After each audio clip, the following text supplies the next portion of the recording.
El aire acondicionado de la oficina principal de Grupo Vargas estaba al máximo, pero Mateo Vargas sentía que le faltaba el aire. Sobre su escritorio de caoba descansaba el contrato de fusión más importante de su vida, un acuerdo que lo convertiría en el magnate absoluto del sector inmobiliario en México. Sin embargo, había una cláusula innegociable impuesta por la junta directiva conservadora. Necesitaban una imagen de estabilidad familiar. Necesitaban que el implacable Mateo estuviera casado. Su mejor amigo y socio, Carlos, lo miraba desde el otro lado de la habitación, esperando una respuesta. Mateo se levantó, caminó hacia el enorme ventanal que dominaba la Ciudad de México y sonrió con frialdad. Sabía exactamente a quién utilizar para este teatro. Diego Navarro, su mayor rival en los negocios, acababa de cancelar su compromiso públicamente, humillando a su prometida para irse con una heredera europea. Esa mujer abandonada sería el arma social perfecta para Mateo. Sofía Montes organizaba unas carpetas en la modesta galería de arte donde trabajaba desde hacía unas semanas. Había soportado las miradas de lástima de toda la ciudad tras el escándalo con Diego. Cuando la campanilla de la puerta sonó y vio entrar a Mateo Vargas con su impecable traje a medida, no bajó la mirada. Mateo esperaba encontrar a una mujer destrozada, pero los ojos oscuros de Sofía reflejaban un desafío que lo tomó por sorpresa. Sin rodeos, él le ofreció el trato. Un matrimonio por contrato de 1 año. Él obtenía la firma para su fusión, y ella recibía una suma exorbitante de dinero y, sobre todo, la oportunidad de restregarle su nuevo estatus en la cara al hombre que la había humillado. Sofía escuchó cada palabra con el rostro inexpresivo. Cuando él terminó, ella se cruzó de brazos. Le dijo que aceptaba, pero bajo sus propias reglas. No sería su adorno. No fingiría sonrisas que no sentía y, lo más importante, su vida privada seguiría siendo suya. El tono firme de Sofía y su rechazo a sentirse impresionada por el dinero de Mateo establecieron una dinámica de poder que él nunca había experimentado. La ceremonia fue tan fría como el mármol del registro civil. No hubo besos reales ni promesas de amor, solo firmas apresuradas y flashes de fotógrafos que Mateo había convocado estratégicamente. Esa misma noche, se celebró una recepción exclusiva. Diego Navarro estaba entre los invitados, observando con los puños apretados cómo su ex prometida ahora llevaba el apellido de su peor enemigo. Mateo intentó ponerle a Sofía un collar de diamantes antes de bajar al salón, una muestra de posesión frente a la alta sociedad. Ella lo detuvo con una mano firme, rechazando la joya y afirmando que su dignidad no necesitaba piedras preciosas para brillar. Bajó con su vestido sencillo, dejando a Mateo con el collar en la mano y un extraño sentimiento de admiración en el pecho. La convivencia en el enorme penthouse de Mateo comenzó llena de pequeñas provocaciones. Él estaba acostumbrado a dar órdenes. Ella estaba acostumbrada a ignorarlas.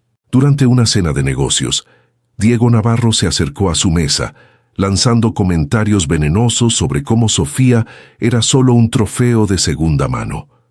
Mateo, sintiendo una furia inusual, estuvo a punto de golpear a su rival, pero Sofía tomó su mano por debajo de la mesa, un toque sutil que lo calmó instantáneamente.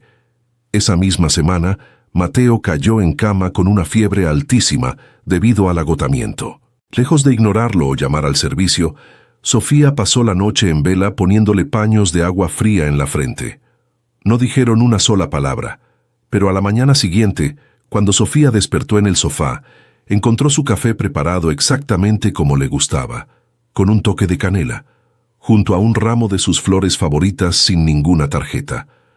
La atracción entre ellos comenzaba a agrietar el muro del contrato, pero la frágil paz se hizo pedazos cuando Mateo descubrió la verdad. Carlos había investigado a fondo el pasado de Sofía por motivos de seguridad corporativa.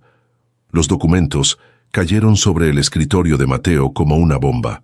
Sofía no era una simple empleada de galería que había tenido la suerte de comprometerse con Diego Navarro.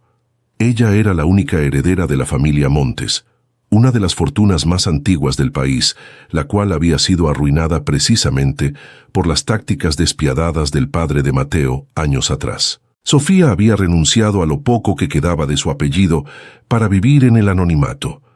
Cuando Mateo la confrontó al llegar a casa, el dolor en la voz de Sofía llenó la habitación. Ella confesó que al principio aceptar el matrimonio fue una forma de infiltrarse, de buscar justicia por lo que la familia Vargas le había hecho a la suya. El recuerdo de su familia destruida y de cómo ella había perdido todo flotaba entre ellos, una herida abierta que la verdad hizo sangrar de nuevo. El distanciamiento fue absoluto. Mateo se sintió utilizado, olvidando que él mismo había iniciado todo por conveniencia. El silencio se convirtió en un arma que ambos empuñaban con maestría. Caminaban por el penthouse como fantasmas. En medio de una discusión cargada de orgullo herido, Sofía le gritó a Mateo que su vida estaba vacía, que todo su imperio no podía ocultar la profunda soledad en la que vivía, rodeado de gente que solo le decía lo que quería escuchar. Mateo no supo qué responder, porque en el fondo sabía que ella tenía razón. Empezó a intentar redimirse en silencio. Cancelaba reuniones de la junta directiva solo para asegurarse de estar en casa a la hora que ella llegaba de la galería. Preparaba la cena y esperaba en la mesa, aunque ella pasara de largo hacia su habitación. Mientras el matrimonio se desmoronaba en privado, Diego Navarro articulaba su golpe maestro. Utilizando sus contactos en la prensa, Diego planeó un escándalo mediático. Iba a filtrar información falsa de que el matrimonio de Mateo era un fraude y, al mismo tiempo, lanzaría una toma hostil de las acciones de Grupo Vargas. La noticia comenzó a circular una mañana gris. Las acciones de la empresa de Mateo cayeron en picada. El imperio por el que había sacrificado todo estaba a punto de colapsar por la venganza de un hombre resentido. Mateo y Sofía se dieron cuenta de que, si no se unían, ambos perderían lo único que les quedaba.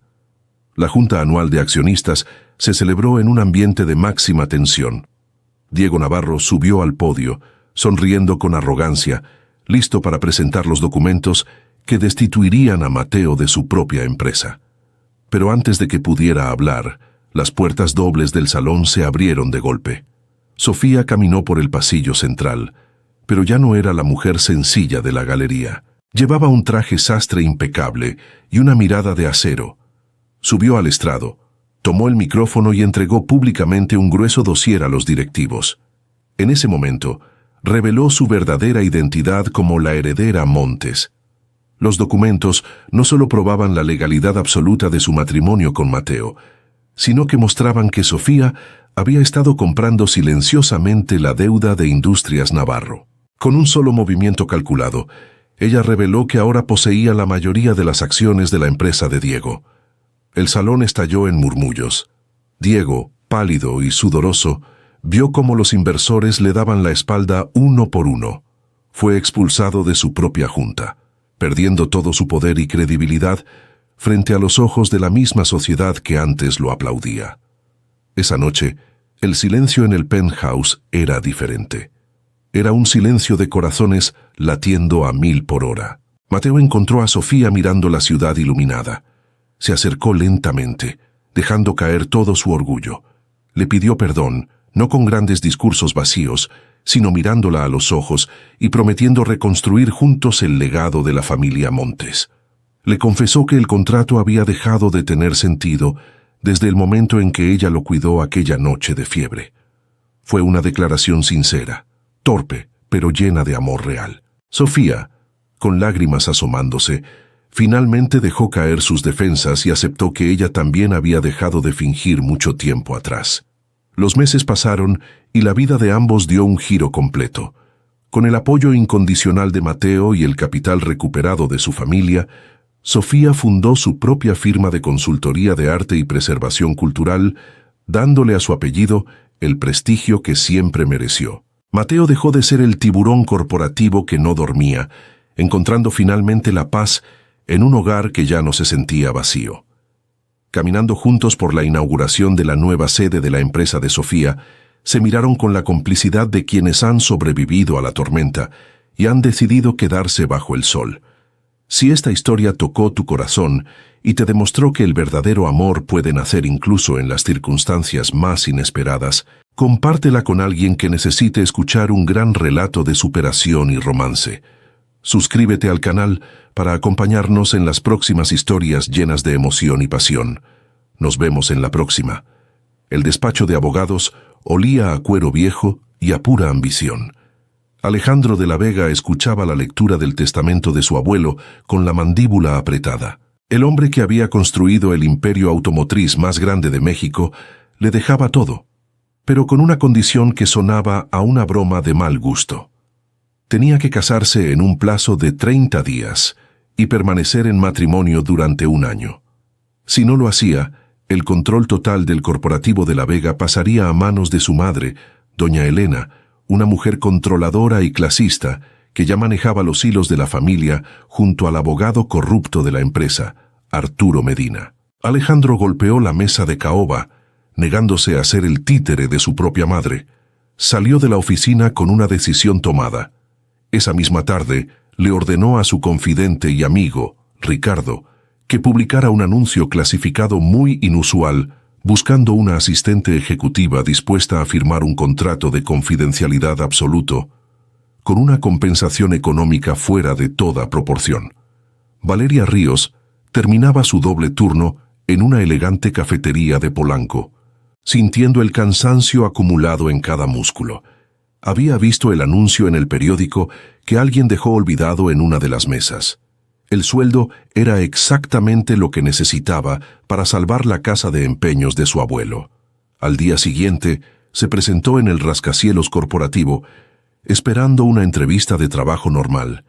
Sin embargo, cuando la hicieron pasar a la inmensa oficina de cristal, se encontró cara a cara con Alejandro. Él la evaluó de pies a cabeza con frialdad y le propuso el negocio directamente.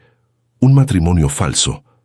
Valeria no se dejó intimidar por la imponente presencia del magnate. Con una voz firme, rechazó su arrogancia y le dejó claro que no sería una muñeca de escaparate. Le dijo que aceptaba el dinero porque lo necesitaba, pero que bajo su techo ella seguiría siendo dueña de su propia voz y de su propio tiempo. Alejandro, acostumbrado a mujeres que asentían a todo lo que decía, sintió una chispa de curiosidad ante el evidente desprecio de Valeria por su fortuna. Durante esa discusión, ella dejó escapar un comentario sutil, mencionando que los hombres con trajes a la medida siempre intentaban comprar lo que no podían entender, una frase que a Alejandro le resultó extrañamente familiar. La firma del acta matrimonial se llevó a cabo en la biblioteca de la mansión de la Vega. Fue un evento sombrío. Doña Elena observaba a Valeria con un asco indisimulado, murmurando comentarios despectivos sobre el origen humilde de la nueva esposa de su hijo. Valeria se mantuvo erguida, ignorando los insultos sutiles. Cuando Alejandro intentó entregarle una tarjeta de crédito sin límite para que se comprara un vestido digno de la familia, ella la dejó sobre la mesa, le aseguró que su ropa sencilla estaba limpia y que su dignidad no necesitaba el patrocinio de nadie. Ese rechazo a su dinero desconcertó a Alejandro, marcando el inicio de una guerra fría bajo el mismo techo. Los días en la inmensa residencia se llenaron de roces constantes. Alejandro intentaba imponerle una agenda social estricta, y Valeria se negaba a asistir a eventos donde la tratarían como un objeto de exhibición. En una ocasión, durante una cena donde doña Elena intentó humillar a Valeria frente a las amigas de la familia, Valeria respondió con una elegancia y cultura que dejó a todos sin palabras, exponiendo la superficialidad del mundo en el que vivían. Esa noche, por primera vez, Alejandro no defendió a su madre, sino que miró a su esposa con genuina admiración. Poco a poco, la tensión hostil comenzó a transformarse en una atracción innegable. Una noche de tormenta, se fue la luz en la mansión. Valeria, acostumbrada a resolver problemas por sí misma, encendió velas y preparó un chocolate caliente en la cocina a oscuras. Alejandro bajó, guiado por el aroma, y compartieron su primer momento de vulnerabilidad real. Hablaron de sus miedos, lejos de las máscaras de acero que ambos llevaban. La frialdad del contrato empezaba a derretirse, pero la ilusión se rompió la tarde en que Alejandro descubrió un viejo relicario en el bolso de Valeria. Al abrirlo, vio una fotografía antigua que hizo que el mundo se detuviera. El secreto de Valeria salió a la luz. Ella no era una simple camarera. Hace 6 años, bajo otra identidad, Valeria había asistido a un baile de máscaras benéfico. Ella y Alejandro habían pasado la noche entera platicando y enamorándose bajo el anonimato. Pero doña Elena, al descubrir que aquella joven no tenía un centavo, la amenazó y destruyó el pequeño negocio de su familia, obligándola a huir y cambiar de vida. El dolor inundó la habitación cuando Alejandro la confrontó. Valeria, con la voz quebrada por las lágrimas reprimidas, confesó que al principio quiso usar el contrato para vengarse, pero que el destino le había jugado una mala pasada al obligarla a convivir de nuevo con el único hombre que le había roto el corazón sin saberlo. La revelación causó una ruptura profunda. Alejandro se sintió traicionado por el silencio de Valeria, y ella se encerró en sí misma, convencida de que el amor entre ellos siempre estaría manchado por el veneno de la familia de la Vega. Pasaban los días sin cruzarse palabras. Sin embargo, los pequeños detalles hablaban por Alejandro. Él ordenó que el jardín se llenara de las flores silvestres que Valeria amaba. Y cada mañana, ella encontraba su libro favorito marcado en la página exacta donde se había quedado, junto a una taza de té preparada a la perfección. Acciones silenciosas de un hombre que no sabía cómo pedir perdón. Mientras tanto, doña Elena y el abogado Arturo no perdían el tiempo. Habían contratado investigadores y planeaban un golpe final. Querían exponer frente a toda la alta sociedad que el matrimonio era una farsa comprada, invalidar el testamento y quedarse con la empresa arrojando a Valeria a la calle. El escenario elegido para la emboscada fue la gran gala anual de aniversario del corporativo, un evento cubierto por todos los medios de comunicación. La noche de la gala, el salón principal del hotel brillaba con miles de luces. Doña Elena tomó el micrófono, lista para destrozar la reputación de su hijo y humillar a Valeria.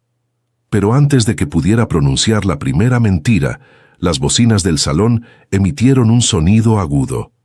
Valeria, trabajando en equipo con Ricardo, había logrado interceptar las comunicaciones del abogado. Por todo el sistema de sonido del hotel se reprodujo una grabación clara y contundente. Era la voz de doña Elena y Arturo, planeando cómo desviar millones de pesos de la empresa hacia cuentas en el extranjero y admitiendo que habían arruinado a la familia de Valeria años atrás por puro capricho clasista. El silencio en el salón fue sepulcral. Doña Elena soltó el micrófono temblando, mientras los invitados y la prensa la miraban con desprecio. Humillada en su propio evento, intentó huir, pero las autoridades, ya alertadas por Ricardo, detuvieron al abogado Arturo en la puerta. Habían perdido todo en cuestión de segundos. Lejos del caos de los flashes y los murmullos, Alejandro encontró a Valeria en uno de los balcones del salón, mirando las estrellas. Se acercó a ella, olvidando el orgullo, el corporativo y el apellido. Le tomó las manos con ternura y le pidió perdón desde el fondo de su alma, no solo por el presente, sino por no haberla protegido hace 6 años. Le juró que no habría más contratos ni mentiras, solo un amor que había sobrevivido a la peor de las pruebas. Valeria, sintiendo la sinceridad en cada palabra, acarició su rostro y aceptó escribir una nueva historia con él, esta vez de verdad. Los meses pasaron y el polvo del escándalo se asentó. Alejandro tomó una decisión que dejó a todos atónitos. Cedió la dirección general de la empresa a un consejo administrativo de su entera confianza y se alejó del tóxico mundo corporativo. Valeria y él se mudaron al Valle de Guadalupe, donde compraron un pequeño viñedo. Allí, rodeados de naturaleza y paz, reconstruyeron la vida que les habían robado.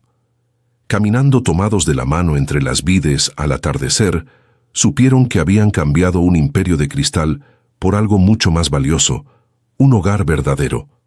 Si esta historia logró conmoverte y te recordó que el destino siempre encuentra la manera de unir a quienes están destinados a estar juntos, compártela con alguien que necesite un respiro de romanticismo hoy. No olvides suscribirte al canal para que no te pierdas nuestras próximas historias llenas de amor y superación. Nos vemos en la próxima. El ruido del tráfico de la avenida Reforma apenas lograba penetrar los gruesos cristales de la oficina principal, pero la tensión en el interior era ensordecedora. Leonardo Castañeda, el implacable magnate del sector tecnológico en México, miraba fijamente a su abuelo. El patriarca de la familia había lanzado un ultimátum indiscutible. O Leonardo se casaba en menos de 2 semanas y demostraba tener una vida estable, o la presidencia de Grupo Castañeda pasaría a manos de su socio, Héctor Robles. Leonardo apretó los puños, negándose a perder el imperio que había construido a pulso solo por los caprichos conservadores de su abuelo. Necesitaba una solución rápida, discreta y, sobre todo, estrictamente profesional. Su mirada se desvió hacia la puerta de cristal de su oficina, donde su nueva asistente personal estaba organizando una pila de documentos. Isabela Rojas había llegado a la empresa hacía un mes y desde el primer día dejó claro que no soportaba la arrogancia de su jefe. A diferencia de las demás empleadas, que temblaban ante la presencia de Leonardo, Isabela no dudaba en corregirlo cuando se equivocaba en los reportes financieros. Esa misma tarde, Leonardo la mandó llamar y, con la frialdad de quien cierra un trato millonario, le puso el contrato de matrimonio sobre la mesa. Le ofreció saldar todas las deudas de su familia a cambio de 1 año de farsa. Isabela leyó el documento sin cambiar la expresión de su rostro. Levantó la vista, encontrando los ojos de su jefe, y le dijo que firmaría, pero que no sería una esposa de adorno para presumir en las revistas de sociedad. Le advirtió que su dignidad no estaba incluida en la nómina. Esa firmeza descolocó a Leonardo, quien por primera vez sintió que no tenía el control absoluto de la situación. La firma en el registro civil fue un trámite gélido y veloz. No hubo sonrisas, solo el sonido de los bolígrafos sobre el papel. Durante la cena de celebración íntima, Héctor Robles, el socio de Leonardo, no dejaba de observar a Isabela con una mezcla de curiosidad y desconfianza. Para intentar marcar territorio frente a su socio, Leonardo mandó traer una caja de terciopelo que contenía un reloj de diamantes exclusivo, ofreciéndoselo a Isabela frente a todos. Ella cerró la caja lentamente, se la devolvió y, con una voz calmada pero firme, le dijo frente a los invitados que su lealtad no se compraba con joyas, dejando a Leonardo en completo silencio y a Héctor con una sonrisa torcida. La convivencia en la enorme residencia de las Lomas de Chapultepec comenzó como un campo minado. Isabela mantenía su distancia, refugiándose en el trabajo. Sin embargo, las barreras comenzaron a ceder durante las largas noches en la oficina. Una madrugada, mientras revisaban los reportes de una fusión, el hambre los venció. En lugar de pedir comida a un restaurante de lujo, Isabela bajó a la calle y regresó con una orden de tacos al pastor. Se sentaron en el piso de la elegante oficina, manchándose los dedos de salsa, riendo por primera vez de las historias de la infancia de Leonardo. En ese instante, rodeados de carpetas y luces de la ciudad, la atracción que ambos negaban comenzó a volverse insoportable. Él se dio cuenta de que detrás de la armadura de su asistente había una mujer brillante y profundamente compasiva. Pero la confianza se hizo pedazos unas semanas después. Un investigador privado contratado por Leonardo para revisar los antecedentes de la directiva encontró una serie de correos encriptados. Isabela no era una simple asistente. Se había infiltrado en Grupo Castañeda para reunir pruebas de corrupción. Cuando Leonardo la confrontó en la sala de su casa, lanzando los documentos sobre la mesa de centro, el dolor inundó el rostro de Isabela. Ella no bajó la mirada. Le confesó, con la voz rota por la rabia y el sufrimiento, que su socio, Héctor Robles, había utilizado empresas fantasma del corporativo para llevar a la quiebra la pequeña fábrica manufacturera de su padre, llevándolo a la ruina total. Ella no quería destruir a Leonardo, solo buscaba la justicia que el sistema les había negado. La revelación levantó un muro de hielo entre ellos. Leonardo se sintió traicionado por la mentira original, y ella sintió que él prefería proteger su empresa antes que ver la verdad. Dejaron de hablarse, comunicándose solo por notas de trabajo. Sin embargo, la ausencia de palabras no apagó los sentimientos. Leonardo, dándose cuenta del vacío que sentía sin ella, comenzó a dejarle pequeños detalles que nada tenían que ver con su riqueza. Cada mañana, Isabel la encontraba en su escritorio un café de olla humeante y una pieza de pan dulce de su panadería favorita de la infancia, comprados por el mismo Leonardo antes de llegar a la oficina. Era su forma silenciosa de pedir perdón, de decirle que le importaba más de lo que su orgullo le permitía admitir. El verdadero peligro acechaba en las sombras. Héctor Robles, dándose cuenta de que Isabela estaba a punto de descubrir su red de desvíos millonarios, decidió atacar primero. Alteró los libros de contabilidad para que pareciera que Isabela había estado robando fondos de la empresa durante meses. Su plan era presentar las pruebas falsas en la próxima Junta Extraordinaria de Consejo, exigir la destitución inmediata de Leonardo por encubrimiento y mandar a Isabela a prisión por fraude corporativo. El escándalo destruiría a ambos de un solo golpe. La mañana de la Junta, Héctor tomó la palabra con aire triunfal. Mostró las transferencias alteradas y llamó a la policía cibernética, que ya esperaba afuera de la sala de juntas. Miró a Leonardo y a Isabela con desprecio, saboreando su victoria, pero Leonardo no se inmutó. Se levantó lentamente, se ajustó el saco y le cedió la palabra a su esposa. Isabela proyectó en la pantalla principal no solo las transferencias reales que demostraban la inocencia de ella, sino los registros de las empresas fantasma de Héctor, las cuentas en paraísos fiscales y las grabaciones donde extorsionaba a los pequeños proveedores. Leonardo había usado la información de Isabela y había trabajado en secreto con su propio equipo para acorralar a su socio. La policía entró a la sala, pero no por ella. Héctor Robles fue arrestado públicamente, perdiendo su prestigio, sus acciones y su libertad frente a todos los directivos que alguna vez lo apoyaron. Con la empresa finalmente a salvo y limpia, Leonardo llevó a Isabela a la terraza del edificio, lejos de las miradas de los accionistas. El viento soplaba fuerte mientras él la miraba con una vulnerabilidad que nunca le había mostrado a nadie. Le pidió perdón desde el fondo de su corazón por dudar de ella, por haber estado tan ciego ante la corrupción en su propia casa y por haberla tratado como una transacción más. Le tomó las manos y, sin arrogancia ni contratos de por medio, le confesó que el único trato que quería mantener para el resto de su vida era el de amarla todos los días. Isabela, con lágrimas de alivio, sonrió y lo besó, dejando atrás el pasado y abrazando por fin el amor que habían construido en medio del caos. Los meses pasaron volando. La vida de negocios fría y calculada de Leonardo se transformó por completo. Juntos, no solo limpiaron el nombre de Grupo Castañeda, sino que reinauguraron la fábrica del padre de Isabella, convirtiéndola en el principal proveedor del corporativo, devolviéndole a su familia la dignidad que les habían robado. Bajo el cálido sol de una tarde de primavera, celebraron una boda real, rodeados únicamente de las personas que de verdad importaban, demostrando que el amor genuino es la única fortuna que no se puede perder.